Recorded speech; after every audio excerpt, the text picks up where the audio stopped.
সকলোকে নমস্কাৰ জনাই আজি আলোচনা কৰিব বিচাৰিছোঁ। আপোনালোকে ইতিমধ্যে গমেই পাইছে আজি CBSE ৰিজাল্ট ঘোষণা কৰিছে। এতিয়া ঘোষণা কৰাৰ লগে লগে এডভাৰটাইজমেণ্টৰ ওপৰত প্ৰভাৱ পৰিব নেকি? কিন্তু প্ৰত্যেক বছৰে আমি দেখা পাইছোঁ যে CTETৰ ৰিজাল্ট ঘোষণা কৰাৰ লগে লগে পুনৰ পৰ্টেল ৰিঅ'পেন কৰি দিয়ে। কিন্তু এতিয়া ৰিঅ'পেন কৰিব নেকি বা এই ক্ষেত্ৰত আলোচনা কৰিব বিচাৰিছোঁ। কিন্তু এটা সমস্যাই দেখা দিব, যদিহে পৰ্টেল ৰিঅ'পেন হয় সদায় নতুন প্ৰাৰ্থীবোৰে সুবিধা পাব আৰু পুৰণি প্ৰাৰ্থীবোৰে নিযুক্তিৰ পৰা বঞ্চিত হ'ব লগা হয়।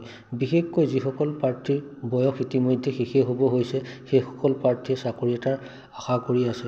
যদিহে পৰ্টেল ৰিঅ'পেন কৰে যথেষ্টখিনি কাট অফ বৃদ্ধি পাব, পুৰণি প্ৰাৰ্থীসকলে চাকৰি এটাৰ পৰা কিন্তু বঞ্চিত হ'ব।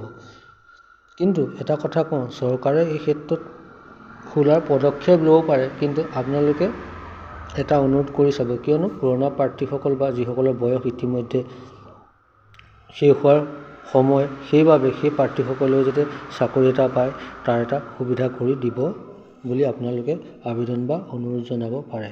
কিন্তু যদিহে নজনায়, কিন্তু পুৰণি প্ৰাৰ্থীসকলে যথেষ্টখিনি সমস্যা হ'ব আৰু নতুন প্ৰাৰ্থীসকলে এটা নতুন চাকৰি ল'বলৈ সুবিধা হ'ব। চাকৰি এটা সকলোকে লাগে, এইটো কথা সঁচা, কিন্তু পুৰণি প্ৰাৰ্থীসকলৰ ইতিমধ্যে বয়সো গৈছে আৰু লগতে তেখেতলোকে নতুন প্ৰাৰ্থীসকলৰ লগত মাৰ্কছত কম্পিটিশ্যনটো যাবলৈ অলপ সক্ষম নহয়। সেইবাবে তেখেতলোক সদায় পিছ পৰি থাকিব লগা হয়। ইয়াকে কৈ মই ধন্যবাদ জনাই সামৰণি মাৰিছোঁ।